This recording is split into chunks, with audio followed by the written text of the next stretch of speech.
Les ODD comprennent un certain nombre de cibles et d'indicateurs mondiaux relatifs au WASH. Il y a bien sûr l'ODD 6 avec des cibles pour l'eau potable, l'assainissement et l'hygiène que nous allons voir en détail aujourd'hui. Mais WASH figure également dans l'objectif 1 sur la pauvreté, où la cible 1.4 demande que tout le monde ait accès aux services de base, dont WASH. Ensuite, il y a les écoles et l'objectif 4 sur l'éducation, où la cible 4A appelle toutes les écoles à avoir des services WASH de base. Et sous l'objectif 3 sur la santé, bien que les conditions dans les établissements de santé ne soient pas mentionnées explicitement, il est clair qu'on ne peut pas offrir une couverture sanitaire universelle sans des services d'eau, d'assainissement et d'hygiène dans les établissements de santé. Mais il y a un aspect des ODD que beaucoup de gens ne réalisent pas, et c'est que si les cibles parlent d'accès universel ou d'accès pour tous, cela ne signifie pas que chaque pays doit atteindre une couverture de 100% pour tous les indicateurs d'ici 2030. Bien que les cibles soient définies comme étant ambitieuses et mondiales, il revient à chaque pays de fixer ses propres cibles en tenant compte à la fois du niveau d'ambition mondiale et de leurs priorités et capacités nationales. Il est en fait préjudiciable de considérer qu'un pays aurait échoué les ODD s'il n'atteignait pas la couverture universelle d'ici 2030, ce qui pénaliserait injustement les pays ayant de faibles niveaux de référence. Maintenant, nous voyons des pays qui fixent des cibles nationales pour les ODD et adaptent et adoptent les cibles mondiales pour répondre à leur propre situation. L'important n'est pas que ces cibles soient identiques aux cibles mondiales, mais qu'elles soient à la fois ambitieuses et réalisables à court et moyen terme pour des niveaux de services plus élevés avec un objectif à long terme de couverture universelle.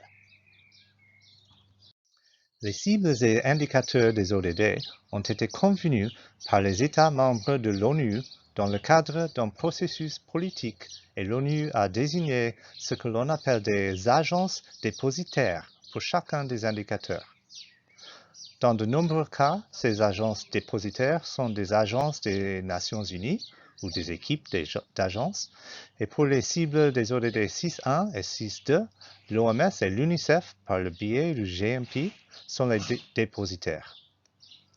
Les agences dépositaires ont pour mandat de maintenir des bases de données mondiales, de mener des travaux méthodologiques et d'élaborer des normes afin que les données soient cohérentes et comparables entre les pays et dans le temps.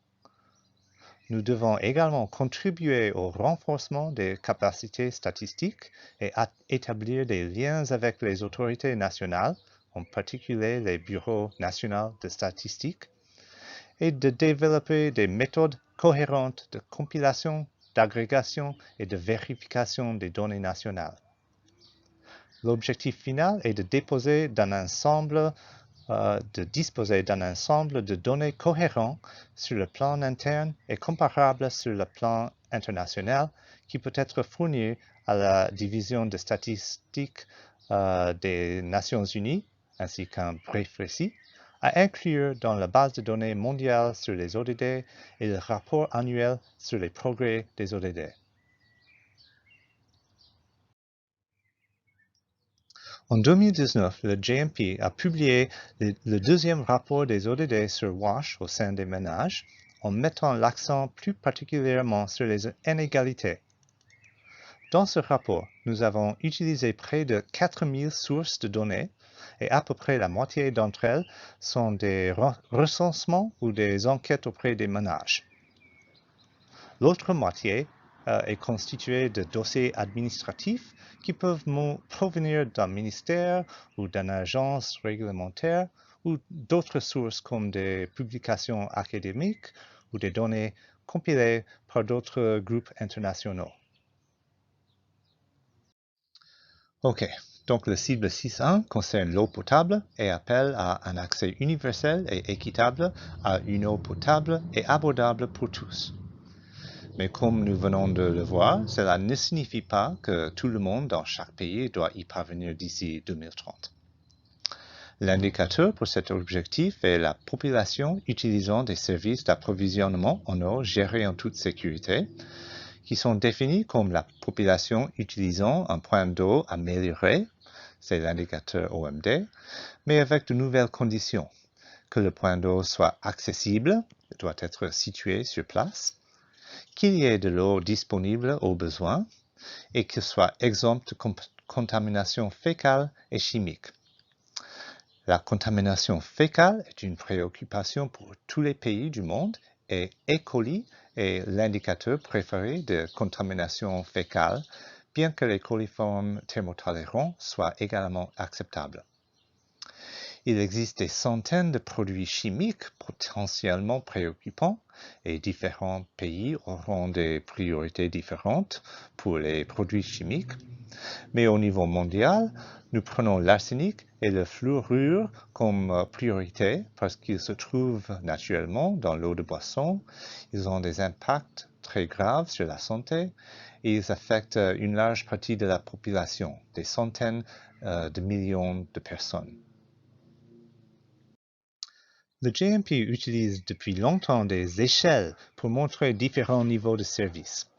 Comme pour les OMD, nous continuons de faire rapport sur le nombre de personnes sans aucun service qui boivent directement les eaux de surface sans aucune protection, et aussi sur ceux qui boivent de l'eau de puits non protégés ou de sources non protégées que nous appelons points d'eau non améliorés.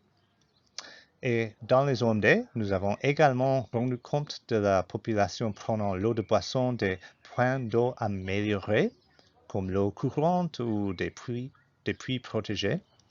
Nous le faisons toujours, mais pour les ODD, nous avons ajouté ces nouveaux éléments de service, d'accessibilité, de disponibilité et de qualité. Donc, si quelqu'un boit de l'eau d'un point amélioré, mais qu'il est loin ou qu'il y a une grande file d'attente et qu'il faut plus de 30 minutes pour y aller, obtenir de l'eau et rentrer chez soi, nous appelons cela un service limité. Et s'il prend moins de 30 minutes, cela est considéré comme un service de base. Si l'approvisionnement remplit ces trois nouvelles conditions, il est situé à domicile, l'eau est disponible au besoin et elle est exempte de contamination, alors le ménage est considéré comme ayant accès à un service d'eau géré en toute sécurité. La plus grande partie de notre travail consiste à trouver des sources de données nationales, puis à en extraire des données correspondant aux catégories mondiales. Nous mettons toutes les données résumées dans des dossiers Excel que nous appelons fichiers pays. Ces fichiers pays contiennent différentes feuilles et vous voyez ici la feuille de résumé des données du fichier pays du Cambodge qui répertorie 22 sources de données différentes de 2000 jusqu'à 2016. La plupart de ces données proviennent d'enquêtes, mais il existe les recensements aussi. Et dans certains fichiers pays, nous avons des sources de données administratives. Ensuite, il y a des colonnes pour différentes zones nationales, urbaines et rurales, montrant les différents indicateurs de l'eau améliorée, de l'eau courante, de l'eau de surface, que le point d'eau soit dans les 30 minutes ou non, et s'il répond aux critères des ODD concernant l'accessibilité, la disponibilité et la qualité. Les données extraites des enquêtes ou d'autres sources de données sont transférées dans les fichiers pays. Voici un exemple de la feuille de données sur l'eau d'une récente enquête mixte au Nigeria. La partie supérieure montre les résumés avec les colonnes pour les zones urbaines, rurales et totales. La colonne de gauche enregistre les catégories telles qu'elles sont utilisées dans l'enquête. Et les colonnes de droite montrent les catégories mondiales standards utilisées par le GMP. Les cellules bleues représentent les points d'eau améliorés qui sont utilisés par 69% de la population du Nigeria. Pour les OMD, l'eau en bouteille n'était considérée comme améliorée que si le ménage déclarait utiliser un point d'eau amélioré à d'autres fins domestiques, comme le bain et la cuisine. Mais nous avons constaté que c'était presque toujours le cas, et puisque l'indicateur ODD a maintenant des mesures distinctes d'accessibilité, de disponibilité et de qualité, nous avons reclassé l'eau en bouteille et d'autres types d'eau conditionnée, comme l'eau en sachet, comme améliorée. Mais il faut quand même avoir un point d'eau amélioré situé sur place avec de l'eau disponible en cas de besoin pour être classifié comme en gestion sûre. Vous pouvez voir ici qu'au Nigeria, environ 18% de la population des zones urbaines boit de l'eau conditionnée. De même, l'eau qui est livrée à domicile dans un camion-citerne ou par des chariots avec de petits tambours d'eau est également considérée comme améliorée et potentiellement gérée en toute sécurité pour les ODD. Une fois que nous avons extrait toutes les données, nous pouvons produire des estimations pour toutes les années avec une régression linéaire. Nous le faisons séparément pour les points d'eau améliorés et pour la proportion des points d'eau améliorés qui se trouvent dans les 30 minutes.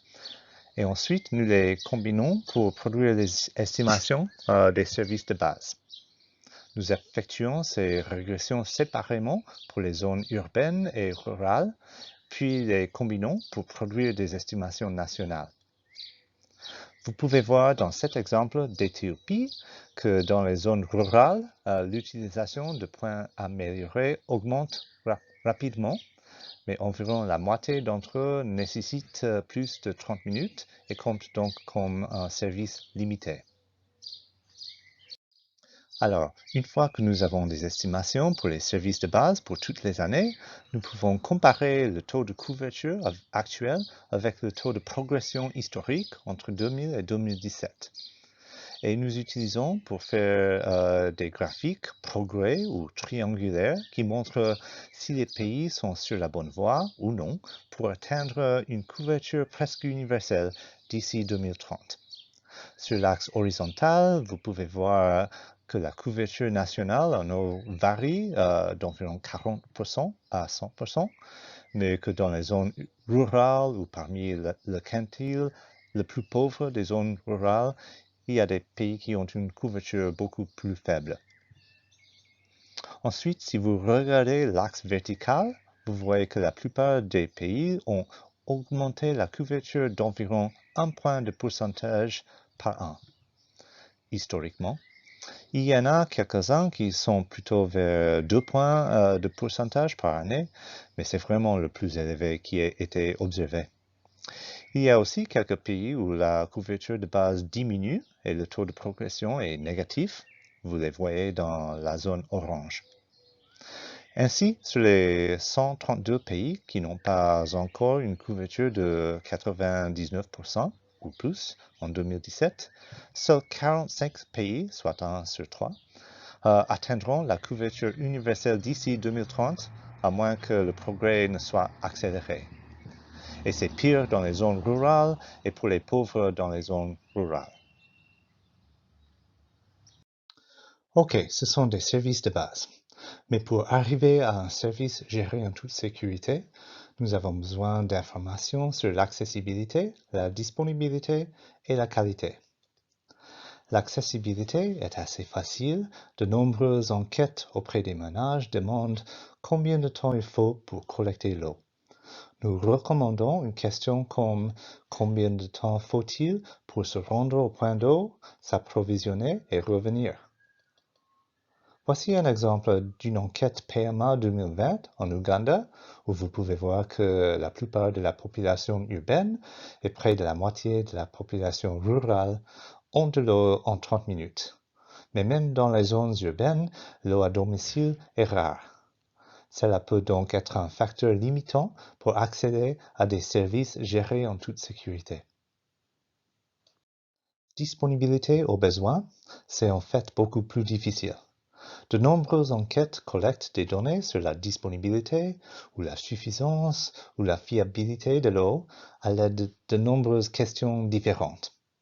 Le GMP recommande une question comme « Au cours du dernier mois, est-il arrivé que votre ménage ne dispose pas d'eau de boisson en quantité suffisante lorsque vous en aviez besoin ?» Et cela a été adopté dans les nouvelles enquêtes mixtes. Mais il y a encore de grandes lacunes concernant les données sur la disponibilité. Voici un exemple d'une enquête au Nigeria qui avait une question légèrement différente, à savoir si l'eau a toujours été suffisante au cours du dernier mois, et c'est assez proche pour que nous puissions l'utiliser. Et on peut voir que l'eau provenant de points d'eau améliorés n'est pas toujours accessible sur place. En fait, très souvent, ce n'est pas le cas, en particulier dans les zones rurales. De plus, une eau améliorée n'est pas toujours disponible aux besoins. Il peut s'agir d'un problème courant dans les zones urbaines qui ont beaucoup de coupures d'eau. Enfin, nous avons la qualité de l'eau. Nous recherchons des données sur E. coli ou coliformes thermotolérantes pour mesurer la contamination fécale et recherchons également la présence d'arsenic et de fluorure qui sont des problèmes importants dans certains pays. Dans la plupart des cas, nous obtenons ces données de sources administratives, mais celles-ci présentent souvent des lacunes. Elles peuvent couvrir uniquement des systèmes formels ou de l'eau courante ou des zones urbaines. L'équipe GMP a travaillé avec des programmes d'enquête auprès des ménages pour mesurer la qualité d'eau lors d'enquêtes nationales. Ce tableau montre l'une de nos premières expériences dans le mix du Bangladesh 2013, qui a mesuré à la fois E. coli et l'arsenic. Habituellement, lorsque des données sur E. coli, l'arsenic et le fluorure sont toutes disponibles, c'est cette E. coli qui présente le plus gros problème. Et cela est même vrai au Bangladesh, qui a probablement une contamination à l'arsenic la plus répandue au monde. Après avoir été testé au Bangladesh et au Ghana, ce module a été affiné et standardisé et a maintenant été complété dans plus de 30 enquêtes et se poursuit dans environ 15 pays par an. Ces enquêtes ont souvent fourni les seules données disponibles au niveau national sur la qualité de l'eau et ont permis au pays de faire rapport sur l'ODD 600. Les enquêtes en italique ne sont pas encore terminées ou ne sont pas encore publiées, et celles entre parenthèses sont infranationales. Dans ces enquêtes, les équipes de terrain reçoivent un kit portable qui permet de mesurer E. coli sans avoir à transporter les échantillons vers un laboratoire, et il ne nécessite pas non plus d'électricité. Ici, vous pouvez voir les résultats des premières enquêtes publiées et vous pouvez voir qu'il y a de très grandes disparités entre et au sein des pays. Les analyses montrent quels points d'eau sont exempts d'E. coli, c'est-à-dire les barres bleues, qui sont considérées comme à faible risque, mais montrent également ceux qui ont une contamination moyenne, élevée ou très élevée. Nous constatons que l'eau courante et l'eau conditionnée sont généralement de la meilleure qualité, mais dans tous les pays, on observe cependant une certaine contamination dans tous les types d'approvisionnement en eau. Alors, nous prenons toutes ces données, nous exécutons les régressions linéaires, puis nous produisons des estimations nationales pour l'eau améliorée, pour les services de base, pour l'accessibilité, la disponibilité et les qualités. Parfois, nous obtenons des données sur certains de ces indicateurs de différentes sources, donc nous ne pouvons pas toujours dire quels ménages ont tous les trois éléments de gestion en toute sécurité. Ce que nous faisons à la place, nous prenons le minimum des trois au niveau du domaine urbain ou rural et l'utilisons comme facteur limitant pour les services gérés en toute sécurité.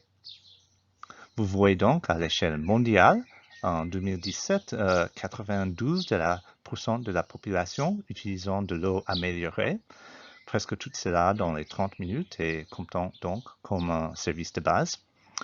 L'accessibilité au domicile, la disponibilité aux besoins et la qualité sont toutes de l'ordre de 70 à 80%, mais c'est la qualité qui est la plus faible à 71%, ce qui finit par déterminer le chiffre global de 71% de la population ayant des services d'eau gérés en toute sécurité.